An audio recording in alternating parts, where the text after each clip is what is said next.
이봐요, 당신들이 잘못했잖소. 우리 중국 탓 하지 마시오.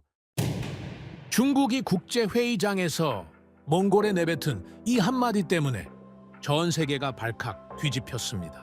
상류의 물길을 막아 초원을 사막으로 만들고 핵실험까지 강행했던 그들이 이제는 물을 빼앗긴 몽골을 황사의 진원이라며 손가락질한 겁니다. 몽골은 국토의 80%가 사막화되고 1100개의 호수가 증발하는 아주 처참한 재앙 앞에 서 있었습니다. 미국, 러시아, 일본 등 그 어떤 강대국도 이건 신이 와도 절대 못한다 며 외면하던 그 절망의 땅에 단 한 나라 대한민국만이 손을 내밀었습니다. 안 되면 될 때까지 한다는 독한 신념 하나로 영하 45도 지옥에 뛰어든 한국인들, 그리고 한국이 만든 신의 기술이 터지자 그 누구도 전혀 예상치 못한 일이 벌어졌습니다. 한국은 우리 형제의 나라요. 그게 우리 너무 자랑스럽소이다. 대체 무슨 일이 벌어진 걸까요? 그 전에 잠깐 1초 만에 누를 수 있는 좋아요 버튼을 꾹 눌러주시면 영상 제작에 아주 큰 힘이 됩니다. 그럼 바로 시작하겠습니다. 몽골발 황사다. 중국 탓하지 마라. 뭐라고요? 제가 잘못 들은 겁니까? 사막을 만든 나라가 우리한테 책임을 떠넘기겠다는 겁니까? 저는 그 순간 온몸이 굳어버렸습니다. 국제회의장이었죠. 각국 환경 전문가들이 모여서 동북아 황사 문제를 논의하는 자리였습니다. 그런데 중국 측 대표가 수십 명의 전문가들 앞에서 저런 말을 내뱉은 겁니다. 황사의 발원지는 몽골 고비 사막입니다. 중국은 오히려 피해국이에요. 이 점을 국제사회가 분명히 인식해 주셨으면 합니다. 저는 주먹을 꽉 쥐었습니다. 옆에 앉은 동료 에르덴이 제 팔을 붙잡으며 속삭였죠. 바트, 제발 참아요. 여긴 국제회의장이에요. 감정적으로 나가면 우리만 손해라는 거 알잖아요. 저 말을 듣고 어떻게 참아? 우리 강물을 가져간 나라가, 우리 초원을 사막으로 만든 나라가 이제 와서 우리더러 가해자라고 해? 피해자한테 책임을 떠넘기겠다고? 에르덴이 제 손을 꽉 잡았습니다. 간절한 눈빛이었죠. 알아요. 나도 화나요. 근데 지금 여기서 폭발하면 뭐가 달라져요? 기록만 남고 우리만 이상한 사람 되는 거예요. 저는 이를 악물었습니다. 에르덴 말이 맞았죠. 하지만 20년을 참아왔습니다. 더 이상은 안 되겠더군요. 제 이름은 바트 에르덴 바야르사이한입니다. 몽골 국립대에서 환경공학 박사 학위를 받았고 고비 사막 사막화 장기 조사 책임자로 20년 넘게 일해왔습니다. 이 땅의 변화를 누구보다 가까이서 지켜본 사람이죠. 저는 손을 번쩍 들었습니다. 발언권 주십시오. 의장이 고개를 끄덕였고 저는 자리에서 일어났습니다. 에르덴이 제 옷자락을 잡았지만 저는 뿌리쳤죠. 중국 대표께 한 가지만 묻겠습니다. 타림강 물은 지금 어디로 흐르고 있습니까? 회의장이 조용해졌습니다. 중국 측 대표의 표정이 굳었죠. 잠시 침묵이 흐른 후 그가 입을 열었습니다. 그건 이 회의 주제와 직접적인 관련이 없는 사안입니다. 관련 없다고요? 타림강 상류에 댐을 몇 개 세웠습니까? 물줄기를 어디로 돌렸습니까? 신장 위구르 지역에 뭘 건설하려고 그 물이 필요했던 겁니까? 회의장이 술렁이기 시작했습니다. 중국 측 대표의 얼굴이 붉어졌죠. 그건 중국의 내정 문제입니다. 몽골이 관여할 사안이 아닙니다. 내정 문제요? 롬노르에서 뭘 했습니까? 핵실험 아닙니까? 군사기지 건설 아닙니까? 그 시설들 개발하겠다고 상류를 독점해서 물길을 돌린 거 아닙니까? 저는 테이블을 손으로 내리쳤습니다. 회의장 전체가 저를 쳐다봤죠. 그 물이 원래 어디로 흘러야 했는지 대표께서 정말 모르십니까? 우리 초원으로 흘러야 했습니다. 우리 호수를 채우고 우리 지하수를 보충했어야 할 물입니다. 그런데 당신들이 막아버렸어요. 중국 측 대표가 벌떡 일어났습니다. 이건 근거 없는 비방입니다. 외교적 결례예요. 의장, 이 발언을 회의록에서 삭제해 주십시오. 근거 없다고요? 위성 사진이 있습니다. 숨은 데이터가 있습니다. 20년치 기록이 전부 있어요. 원하시면 지금 당장 다 보여드릴 수 있습니다. 의장이 개입했습니다. 양측 대표 모두 진정해 주십시오. 이 문제는 별도의 협의 채널을 통해 논의하는 것이 적절해 보입니다. 별도 협의요? 저는 속으로 비웃었습니다. 20년 동안 수없이 많은 별도 협의를 했습니다. 회의를 하고 보고서를 쓰고 양해 각서를 교환했죠. 그런데 달라진 게 뭡니까? 아무것도 없었습니다. 에르덴이 제 팔을 세게 잡아당겼습니다. 바트, 제발 앉아요. 더 이상은 진짜 안 돼요. 우리가 이겨도 지는 싸움이에요. 저는 에르덴을 쳐다봤습니다. 에르덴의 눈에 눈물이 고여 있었죠. 저는 천천히 자리에 앉았습니다. 주먹을 꽉 쥔 채로요. 손톱이 손바닥을 파고들었지만 아픈 줄도 몰랐습니다. 회의가 끝난 후 에르덴이 제게 말했습니다. 바트, 당신 심정 나도 알아요. 근데 현실을 봐요. 중국은 14억이에요. 우리는 300만이에요. 경제력, 군사력, 외교력 뭐 하나 비교가 돼요? 우리가 아무리 진실을 외쳐도 세상은 강한 쪽 편을 들어요. 항상 그래 왔잖아요. 저는 대답할 수 없었습니다. 에르덴의 말이 틀리지 않았으니까요.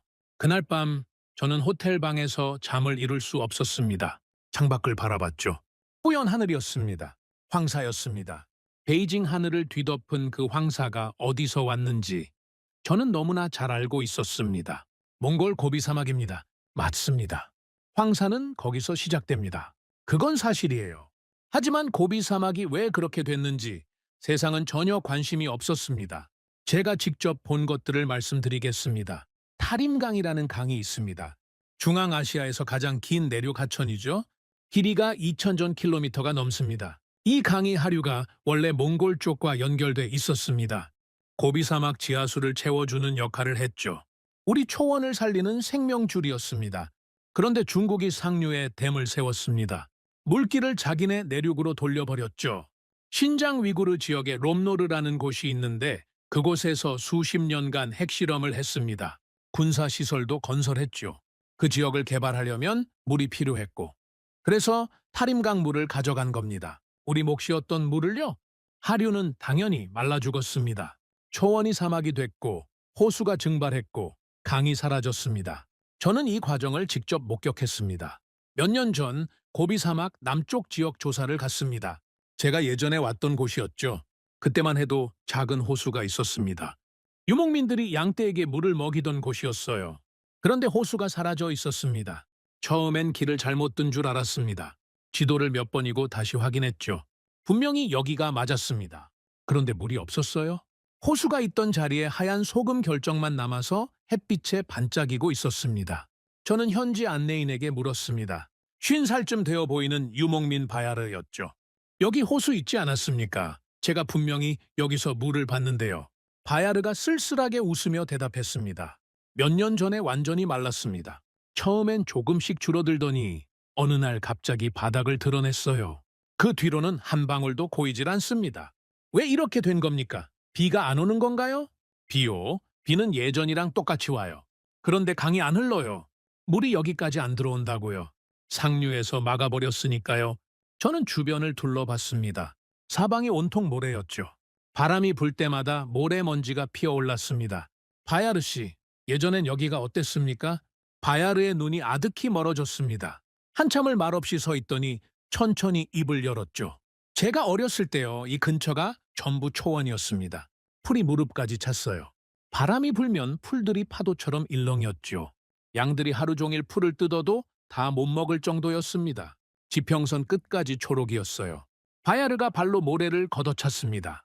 메마른 모래가 바람에 흩날렸죠. 지금은 보세요. 모래밖에 없습니다. 우리 아버지가 이 땅에서 양 1000마리를 키웠어요. 1000마리요. 그런데 저는 100마리도 못 키웁니다. 풀이 없으니까요. 물이 없으니까요. 작년에 40마리가 굶어 죽었어요. 올해는 몇 마리나 버틸지 모르겠습니다. 저는 아무 말도 할 수 없었습니다. 뭐라고 위로해야 할지 알 수 없었죠. 숫자로 말씀드리겠습니다. 몽골 국토의 약 90%가 사막화됐습니다. 이게 어떤 의미인지 아십니까? 한반도 전체 면적의 7배가 넘는 땅입니다. 그 광활한 땅이 죽어버렸습니다. 호수 1200개가 사라졌습니다. 완전히 증발해버렸죠.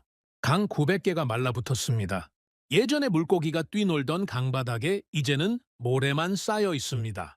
그런데 강수량은 예전과 크게 다르지 않습니다. 비는 여전히 옵니다.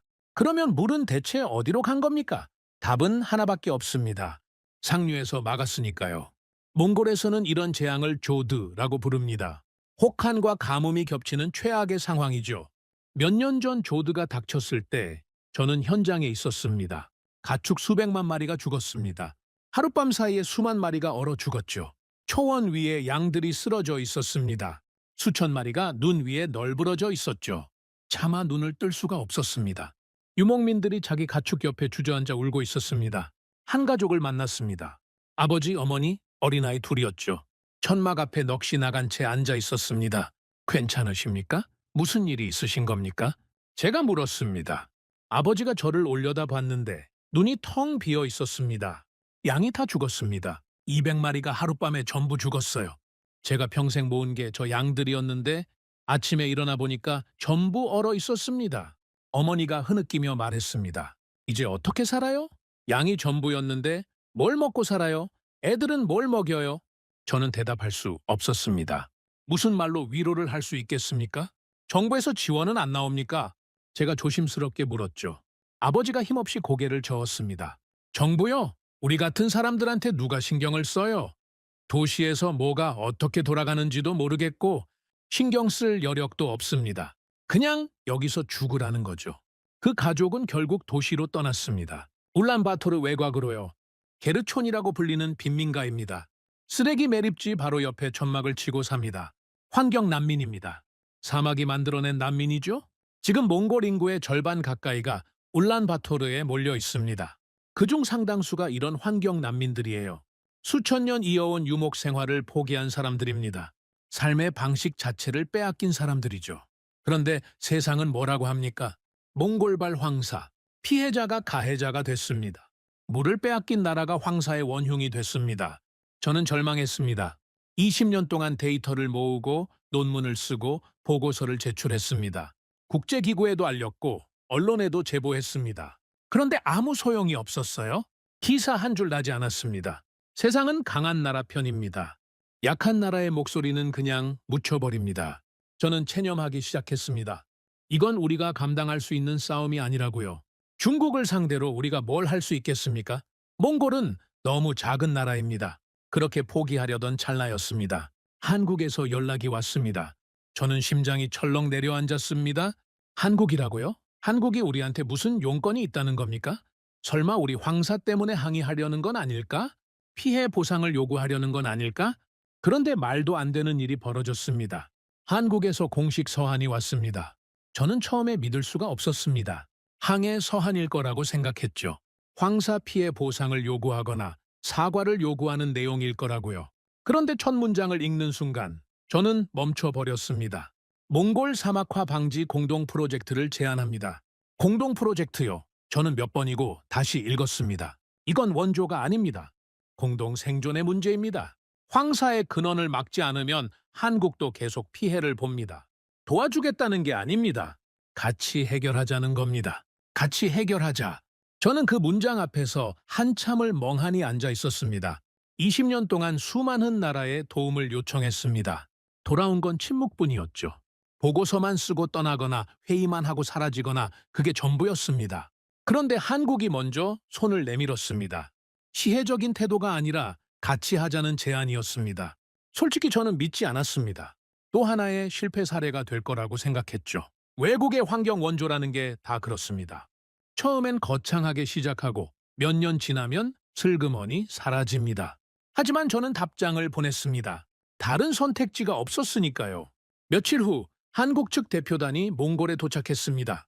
대표단을 이끄는 분은 50대 중반쯤 되어 보이는 팀장님이었습니다. 양복이 아니라 작업복 차림이었죠. 뒤따르는 팀원들도 마찬가지였고요. 등산화를 신고 배낭을 메고 있었습니다. 바트 박사님이시죠? 먼 길 마중 나와주셔서 감사합니다. 반갑습니다. 오늘 바로 회의 일정이 있으신 건가요? 호텔에서 좀 쉬시고 내일 시작해도 됩니다. 회의요? 아니요. 오늘은 현장에 가려고 합니다.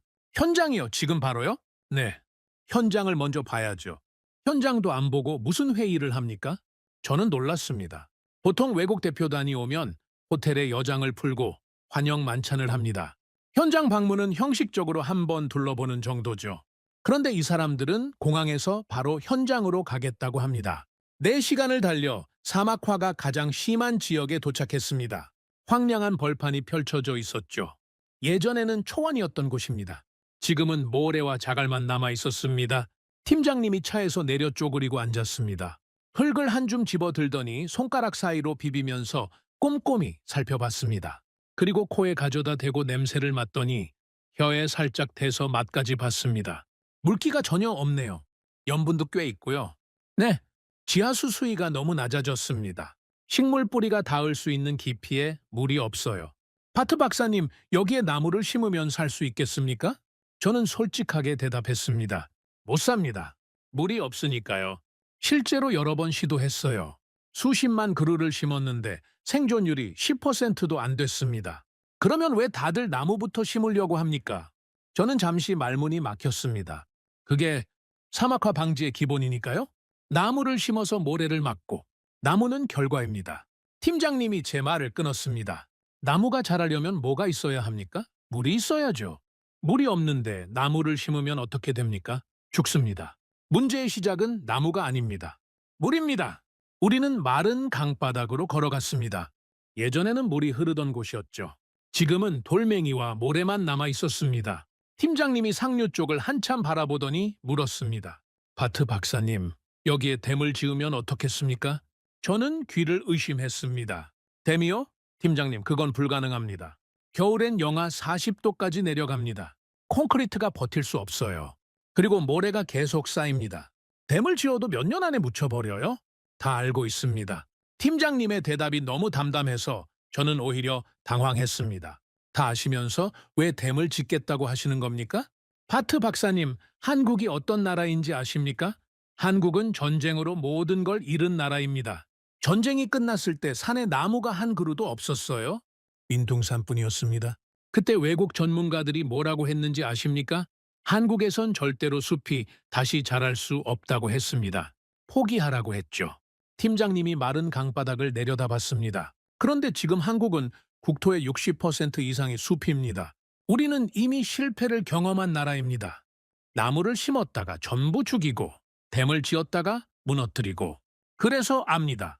뭘 하면 안 되는지, 뭘 하면 되는지. 영하 40도에서 버티는 콘크리트 기술이 있습니다. 모래 매몰을 막는 준설 기술도 있습니다. 팀장님이 저를 똑바로 바라봤습니다. 이건 실험이 아닙니다. 우리도 살기 위해서 하는 겁니다. 몽골 사막에서 모래가 날아오면 한국 아이들이 그 먼지를 마십니다. 이건 몽골만의 문제가 아니에요. 우리 문제이기도 합니다. 저는 한참 동안 말을 잇지 못했습니다. 그동안 수많은 외국 전문가들을 만났지만 누구도 이렇게 말한 적이 없었습니다. 다음 날 몽골 정부 관계자들과의 회의가 열렸습니다.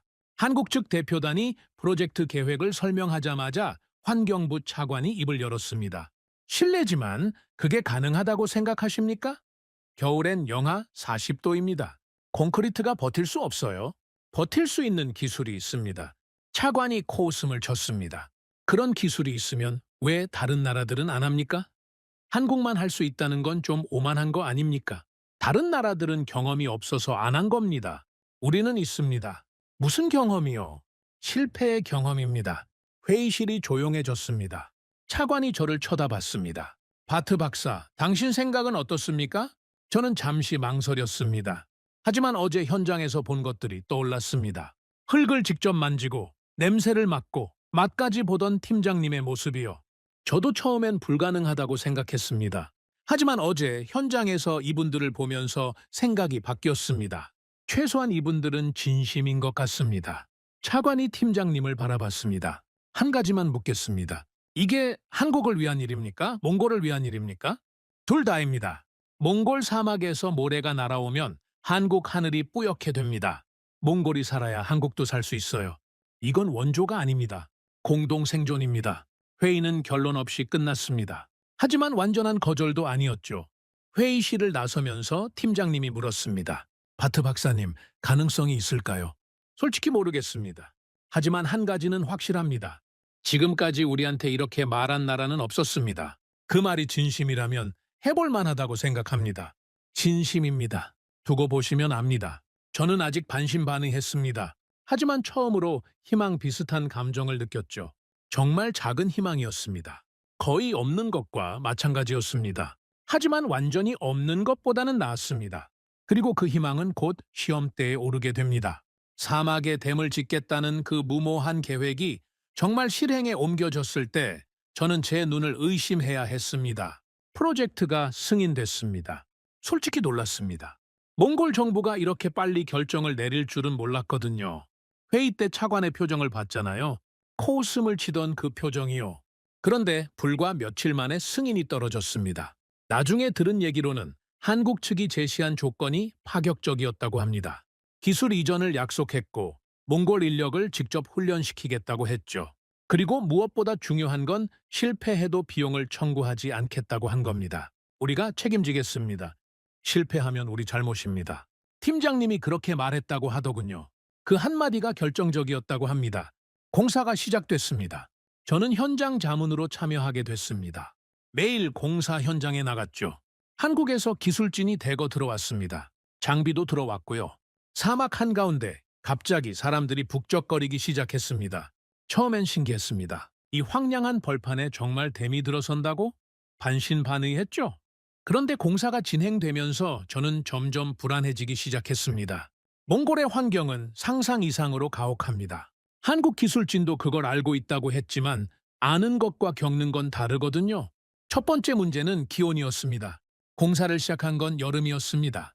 낮 기온이 30도를 넘었죠. 한국 기술진들이 땀을 뻘뻘 흘리면서 일했습니다. 저는 속으로 생각했죠. 지금은 괜찮아. 문제는 겨울이야. 몽골의 겨울은 지옥입니다. 영하 40도까지 내려갑니다. 바람이 불면 체감 온도는 그보다 더 낮아지죠. 숨을 쉬면 콧속이 얼어붙습니다. 노출된 피부는 몇 분 만에 동상에 걸립니다. 그런 환경에서 콘크리트가 버틸 수 있을까요? 저는 팀장님에게 물었습니다. 팀장님, 겨울이 오기 전에 공사를 끝낼 수 있습니까? 팀장님이 고개를 저었습니다. 아니요. 최소 2년은 걸립니다. 그러면 겨울을 나야 한다는 건데요. 콘크리트가 버틸 수 있습니까? 버텨야죠. 버텨야 한다는 게 무슨 말입니까? 영하 40도입니다. 콘크리트 안에 수분이 있잖아요. 그게 얼면 팽창합니다. 그러면 균열이 생겨요. 균열이 생기면 거기로 물이 새우며들고 그 물이 또 얼면 균열이 더 커집니다. 악순환이에요. 알고 있습니다. 알고 계시면서 왜 괜찮다고 하시는 겁니까? 팀장님이 저를 바라봤습니다. 바트 박사님, 우리가 일반 콘크리트를 쓸 거라고 생각하십니까? 저는 대답하지 못했습니다. 극저온용 특수 배합입니다. 동결 방지제가 들어가요. 수분 함량을 최소화하고 기포를 넣어서 팽창을 흡수합니다. 한국에서 개발한 기술이에요. 이미 검증됐습니다. 어디서요? 한국에서요. 강원도 산골에 댐을 지을 때 썼습니다. 거기도 겨울엔 영하 20도 밑으로 내려가요. 영하 20도랑 영하 40도는 다릅니다. 다르죠? 그래서 배합을 조정했습니다. 몽골 환경에 맞게요. 저는 여전히 불안했습니다. 이론은 이론이고 현실은 현실이니까요. 두 번째 문제는 모래였습니다. 몽골 사막의 바람은 무시무시합니다. 봄철엔 특히 심하죠. 황사가 발생하는 시기입니다. 바람이 불면 모래가 파도처럼 밀려옵니다. 하루 만에 차가 모래에 반쯤 묻히는 경우도 있어요. 댐을 지어도 모래에 묻혀버리면 소용없습니다. 저는 이 문제도 제기했습니다. 팀장님, 모래 문제는 어떻게 하실 겁니까? 댐을 지어도 몇 년 안에 모래에 묻힙니다. 준설 시스템을 설치합니다. 준설이요? 네. 모래가 쌓이면 자동으로 퍼내는 겁니다. 태양광 발전으로 전력을 공급하고요. 유지보수가 거의 필요 없는 구조입니다. 그게 가능합니까? 이미 중동에서 비슷한 시스템을 운영하고 있습니다. 우리가 거기서 배워왔어요. 팀장님은 모든 질문에 답을 가지고 있었습니다. 저는 점점 더 혼란스러워졌죠. 이 사람들 정말 다 계산하고 온 건가? 세 번째 문제는 사람이었습니다. 한국 기술진은 한국에서 왔습니다. 당연한 말이죠. 그런데 이 사람들이 몽골 환경에 적응할 수 있을까요? 공사 현장은 도시에서 멀리 떨어진 곳이었습니다. 주변에 아무것도 없었죠. 숙소는 임시로 지은 컨테이너였습니다. 샤워 시설도 제대로 없었고요. 식사도 간단한 것밖에 안 됐습니다. 한국 기술진들이 불평하기 시작했습니다. 아니, 여기가 사람 사는 곳입니까? 화장실도 제대로 없잖아요? 물이 왜 이래요? 마실 수가 없네. 인터넷도 안 터지고 전화도 안 되고 가족한테 연락도 못 해요. 저는 그 불평들을 들으면서 생각했습니다. 봐라, 결국 이렇게 되는 거야. 며칠 더 버티다가 포기하겠지. 그런데 팀장님의 반응이 의외였습니다. 힘들죠? 당연히 힘들죠. 근데 우리가 왜 여기 왔습니까? 팀장님이 불평하는 기술진들을 모아놓고 말했습니다. 편하게 일하려고 왔습니까? 아니잖아요. 어려우니까 온 거잖아요. 쉬운 일이면 우리가 안 와도 됐어요. 다른 나라들이 다 실패했잖아요. 왜 실패했겠습니까? 힘들어서 포기했으니까요. 기술진들이 조용해졌습니다. 우리는 다릅니다. 포기 안 합니다. 한국이 어떻게 여기까지 왔는지 알잖아요? 전쟁 끝나고 아무것도 없었어요. 그때 우리 아버지들, 할아버지들이 뭘 했습니까? 포기했습니까? 아니잖아요. 이 악물고 버텼잖아요? 팀장님의 목소리가 높아졌습니다. 여기서 포기하면 뭐가 됩니까? 다른 나라들이랑 똑같아지는 거예요. 와서 좀 힘드니까 도망간 나라. 그게 되고 싶습니까? 아무도 대답하지 않았습니다. 석 달만 버팁시다. 기초 공사만 끝내면 숙소도 좋아집니다. 그때까지만 참읍시다. 기술진들이 흩어졌습니다. 불평은 줄었지만 표정들이 밝지는 않았죠. 저는 팀장님에게 다가갔습니다. 팀장님, 솔직히 말씀드려도 됩니까? 네, 말씀하세요. 저도 이 프로젝트가 성공했으면 좋겠습니다. 진심이에요. 하지만 현실적으로 봤을 때 가능성이 낮다고 생각합니다. 팀장님이 저를 바라봤습니다. 화난 표정이 아니었습니다. 그냥 담담했죠. 왜 그렇게 생각하십니까? 저는 이 땅에서 20년을 살았습니다. 수많은 프로젝트가 실패하는 걸 봤어요. 다들 처음엔 자신 있어 했습니다. 이번엔 다를 거라고 했죠. 하지만 결국 똑같았어요. 몽골의 환경을 이기지 못했습니다. 저는 잠시 말을 멈췄다가 이어갔습니다. 이 땅은 실수를 허락하지 않습니다. 작은 실수 하나가 전체를 무너뜨려요. 팀장님이 아무리 준비를 잘 해오셨어도 예상치 못한 일이 생깁니다. 반드시 생겨요. 그때 어떻게 하실 겁니까? 팀장님이 고개를 끄덕였습니다. 바트 박사님 말씀이 맞습니다. 예상치 못한 일은 반드시 생기죠. 저도 압니다. 그러면요. 그때 해결하면 됩니다. 그렇게 간단하지 않습니다. 간단하다는 게 아닙니다. 어렵죠. 당연히 어려워요. 하지만 어렵다고 안 하면 영원히 못합니다. 문제가 생기면 해결하고 또 생기면 또 해결하고 그게 우리가 할 일입니다. 저는 한숨을 쉬었습니다. 팀장님은 낙관적이시네요. 낙관이 아닙니다. 각오입니다. 팀장님이 공사 현장을 바라봤습니다. 바트 박사님, 이 댐이 무너지면 어떻게 됩니까? 무슨 말씀이세요? 이 댐이 무너지면 한국의 신뢰도 무너집니다. 몽골만 손해보는 게 아니에요. 한국이 전 세계에 망신당하는 겁니다. 큰 소리치고 와서 실패했다고요. 그런 나라가 되고 싶지 않습니다. 팀장님이 저를 똑바로 바라봤습니다. 그래서 절대로 실패하지 않을 겁니다. 무슨 일이 있어도요? 저는 그 눈빛을 보면서 생각했습니다. 이 사람 진심이구나. 정말 진심이야. 하지만 진심만으로 자연을 이길 수 있을까요? 저는 여전히 확신이 없었습니다. 가을이 지나고 겨울이 왔습니다. 기온이 떨어지기 시작했습니다. 영하 10도, 영하 20도, 영하 30도. 매일 조금씩 더 추워졌죠. 공사 속도가 느려졌습니다.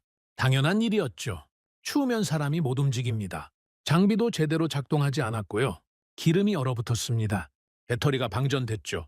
한국 기술진들의 표정이 점점 어두워졌습니다. 이제 진짜 시작이구나. 다들 그렇게 느끼는 것 같았습니다.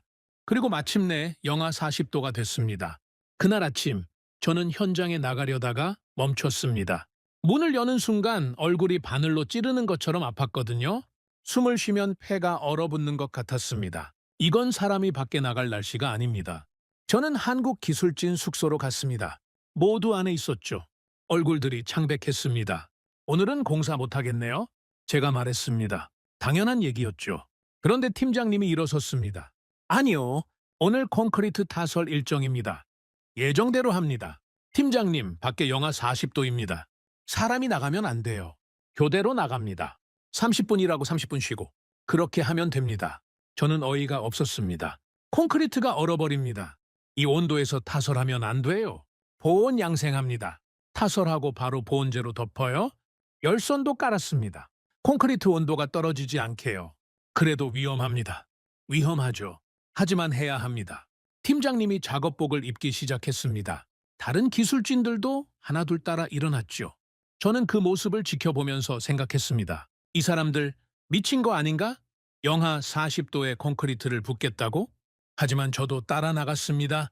지켜봐야 했으니까요. 성공하든 실패하든 제 눈으로 확인해야 했습니다.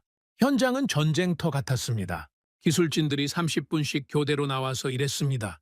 콘크리트를 붓고 보온재로 덮고 열선 온도를 체크하고 숨 쉴 틈 없이 움직였죠. 저는 옆에서 보면서 조마조마했습니다. 제발 아무 일도 생기지 마라. 예방. 그렇게 하루가 지나고 이틀이 지났습니다. 콘크리트가 얼지 않았습니다. 저는 제 눈을 의심했습니다. 영하 40도에서 콘크리트가 버티다니 불가능하다고 생각했는데 가능했습니다. 팀장님이 제게 다가왔습니다. 얼굴이 얼어서 빨갛게 됐지만 표정은 밝았죠. 바트 박사님 보셨죠? 네, 보긴 했는데 아직 모릅니다. 양생이 끝나봐야 알죠. 기다려 보시죠. 저는 고개를 끄덕였습니다. 그리고 속으로 생각했죠. 제발 성공해라. 예벌. 이제 결과를 기다릴 뿐이었습니다. 겨울이 깊어졌습니다. 콘크리트 양생은 성공적이었습니다. 영하 40도에서도 균열 없이 버텼죠. 저는 솔직히 놀랐습니다.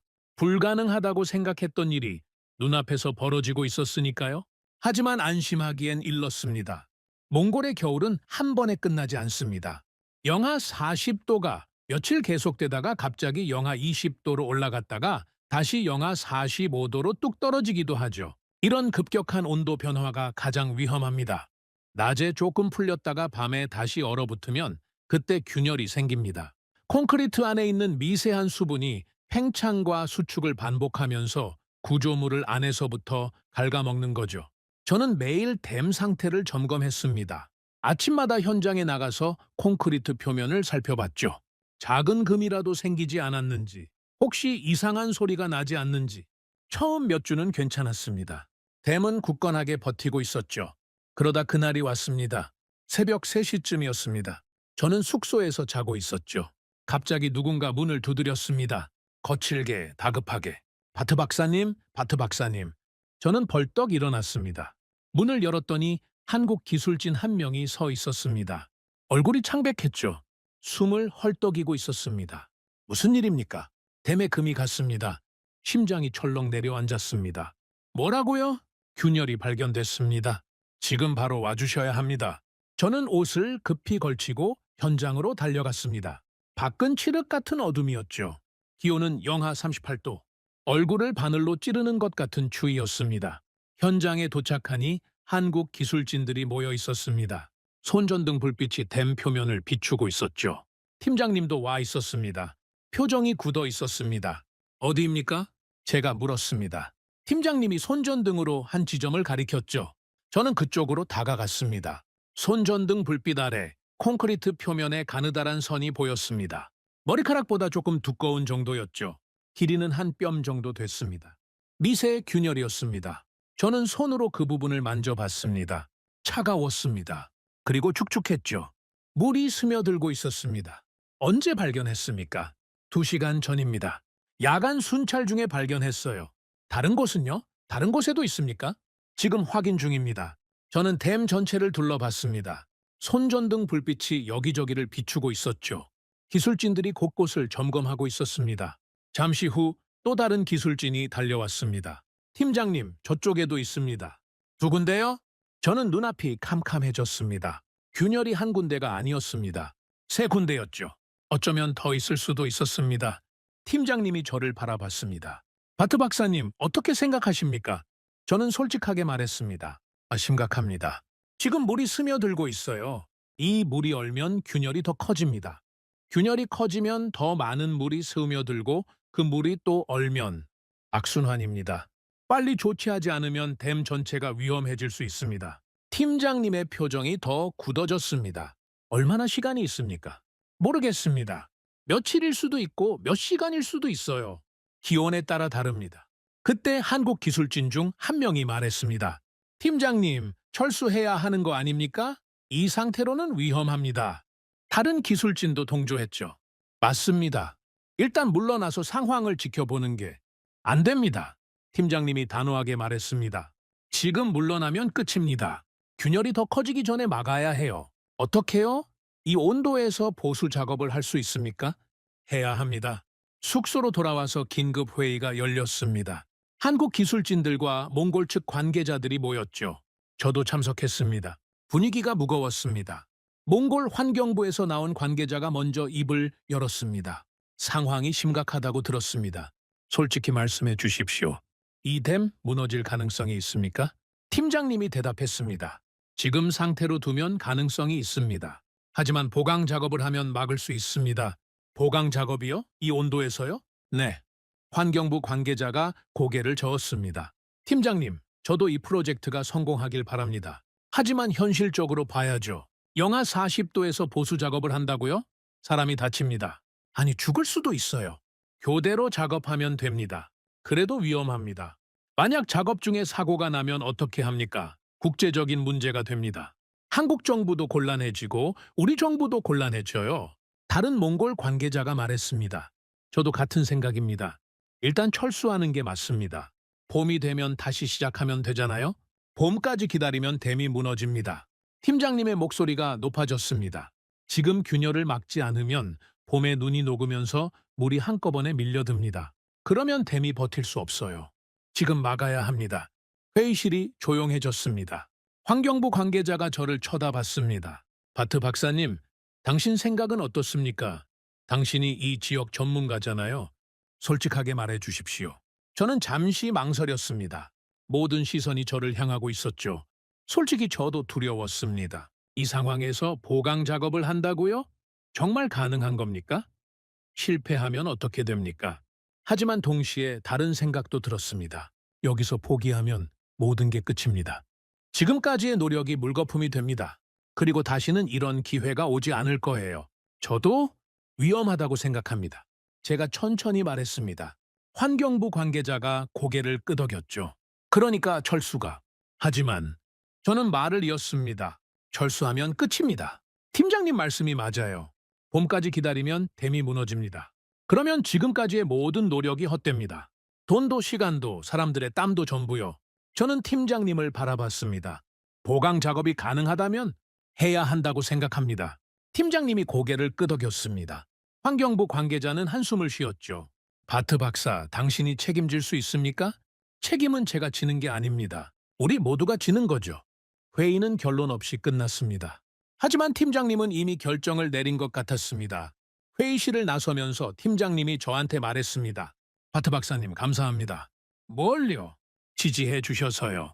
솔직히 혼자였으면 힘들었을 겁니다. 저는 고개를 저었습니다. 저도 확신이 있어서 그런 게 아닙니다. 그냥 포기하고 싶지 않았어요. 팀장님이 웃었습니다. 지친 웃음이었죠. 저도 그렇습니다. 보강 작업이 시작됐습니다. 팀장님이 직접 지휘했습니다. 한국 기술진들이 교대로 나가서 작업했죠. 30분 일하고 30분 쉬고. 그렇게 밤새 작업이 계속됐습니다. 균열 부위에 특수 수지를 주입하는 작업이었습니다. 수지가 굳으면서 균열을 메우고 물이 새우며 드는 걸 막는 거죠. 저는 옆에서 지켜봤습니다. 기술진들의 얼굴이 얼어서 빨갛게 됐습니다. 손이 떨렸죠. 숨을 쉴 때마다 하얀 입김이 피어올랐습니다. 이 추위에서 이렇게까지 하다니 저는 솔직히 감동받았습니다. 그런데 문제가 생겼습니다. 새벽 5시쯤이었습니다. 기온이 더 떨어졌죠. 영하 45도까지 내려갔습니다. 수지가 제대로 굳지 않았습니다. 너무 추워서 화학 반응이 느려진 거였죠. 안 됩니다. 수지가 안 굳어요. 기술진 한 명이 외쳤습니다. 팀장님의 표정이 굳어졌죠. 온도를 올려야 합니다. 열선을 더 가져와요. 열선이 부족합니다. 그러면 어떻게든 만들어요. 뭐든지 좋으니까 열을 낼 수 있는 거 다 가져와요. 기술진들이 뛰어다녔습니다. 숙소에서 전기장판을 뜯어왔습니다. 차량용 히터도 가져왔죠. 뭐든지 열을 낼 수 있는 건 다 동원했습니다. 저도 뛰어다녔습니다. 몽골 쪽 장비 중에 쓸만한 게 있나 찾아봤죠. 난리였습니다. 정말 전쟁터 같았습니다. 그렇게 2시간이 지났습니다. 동이 텄습니다. 기온이 조금 올라갔죠. 영하 40도 정도로요? 여전히 살인적인 추위였지만 아까보단 나았습니다. 수지가 굳기 시작했습니다. 저는 균열 부위를 확인했습니다. 수지가 틈을 메우고 있었죠. 물이 더 이상 스며들지 않았습니다. 됐습니다. 일단 막혔어요. 제가 말했습니다. 팀장님이 한숨을 내쉬었죠. 안도의 한숨이었습니다. 하지만 아직 끝난 게 아니었습니다. 다른 균열은요? 지금 확인 중입니다. 2번째 균열, 3번째 균열도 같은 방식으로 보강했습니다. 하루 종일 작업이 계속됐죠. 해가 질 무렵 모든 균열의 보강 작업이 끝났습니다. 저는 댐 전체를 다시 점검했습니다. 더 이상 새로운 균열은 보이지 않았습니다. 보강한 부위도 안정적이었죠. 팀장님에게 보고했습니다. 일단 급한 불은 껐습니다. 하지만 앞으로도 계속 모니터링 해야 합니다. 기온 변화에 따라 또 문제가 생길 수 있어요. 팀장님이 고개를 끄덕였습니다. 알겠습니다. 24시간 감시 체계를 만들겠습니다. 저는 팀장님을 바라봤습니다. 얼굴이 헬쑥했죠. 밤새 한숨도 못 잤을 겁니다. 저도 마찬가지였고요. 팀장님, 솔직히 말씀드려도 됩니까? 네, 오늘 정말 위험했습니다. 한 끗 차이였어요. 조금만 늦었으면, 조금만 더 추웠으면 끝이었습니다. 팀장님이 고개를 끄덕였습니다. 알고 있습니다. 그런데 왜 포기하지 않으셨습니까? 철수할 수도 있었잖아요. 아무도 탓하지 않았을 겁니다. 불가항력이었다고, 자연을 이길 수 없었다고. 다들 이해했을 거예요. 팀장님이 멀리 댐을 바라봤습니다. 석양빛이 콘크리트 표면에 비치고 있었죠. 바트 박사님, 한국에 이런 말이 있습니다. 될 때까지 한다. 될 때까지요? 네. 안 되면 방법을 바꿔서 다시 하고, 그래도 안 되면 또 바꿔서 다시 하고, 될 때까지 계속하는 겁니다. 포기는 선택지에 없어요. 팀장님이 저를 바라봤습니다. 오늘 우리가 포기했으면 어떻게 됐겠습니까? 댐이 무너지고 모든 게 끝났겠죠. 그러면 다음엔 어떻게 합니까? 아무도 다시 시도하지 않을 겁니다. 한국도 실패했는데 누가 하겠어요? 몽골 사막화는 영원히 해결 안 되는 거예요. 팀장님의 목소리가 낮아졌습니다. 그래서 포기할 수 없었습니다. 우리가 아니면 누가 합니까? 지금이 아니면 언제 합니까? 저는 아무 말도 할 수 없었습니다. 그날 밤 저는 숙소에서 잠을 이루지 못했습니다. 창밖으로 댐이 보였습니다. 어둠 속에 묵직하게 서 있었죠. 오늘 하루 동안 무너질 뻔했던 그 댐이요. 저는 20년 동안 사막화를 연구했습니다. 수많은 실패를 봐왔죠. 외국 원조가 들어왔다가 떠나는 것도 봤고 거창한 프로젝트가 흐지부지 되는 것도 봤습니다. 그래서 저도 체념하고 있었습니다. 어차피 안 될 거라고. 몽골 사막화는 해결할 수 없는 문제라고. 그런데 오늘 저는 다른 걸 봤습니다. 포기하지 않는 사람들을요. 영하 45도에서도 물러서지 않는 사람들을요. 어쩌면, 정말 어쩌면 이번엔 다를지도 모르겠습니다. 저는 처음으로 그런 생각을 했습니다. 하지만 아직 끝난 게 아니었습니다. 겨울은 이제 시작이었으니까요. 앞으로 몇 달이 더 남아 있었습니다. 그 시간 동안 댐이 버텨야 했습니다. 저는 눈을 감았습니다. 내일도 현장에 나가야 했으니까요. 제발 버텨라. 여보. 그게 그날 밤 저의 마지막 생각이었습니다. 겨울이 지나갔습니다. 믿기 어려웠지만 댐이 버텼습니다. 영하 40도, 때로는 영하 45도까지 내려가는 혹한 속에서 석 달을 버텨냈죠. 균열이 더 생기지 않았습니다. 보강한 부위도 안정적이었고요. 저는 매일 댐을 점검했습니다. 아침마다 눈을 뜨면 가장 먼저 현장으로 달려갔죠. 혹시 밤사이에 문제가 생기지 않았을까 조마조마한 마음으로요. 그런데 댐은 매번 그 자리에 굳건하게 서 있었습니다. 봄이 왔습니다.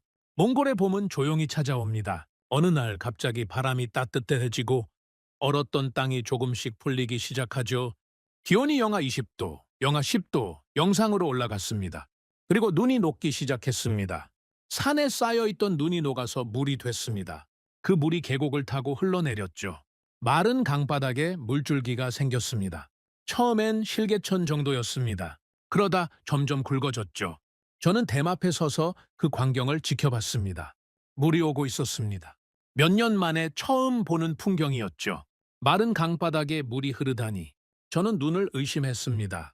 팀장님이 제 옆에 섰습니다. 바트 박사님, 시작됩니다. 네?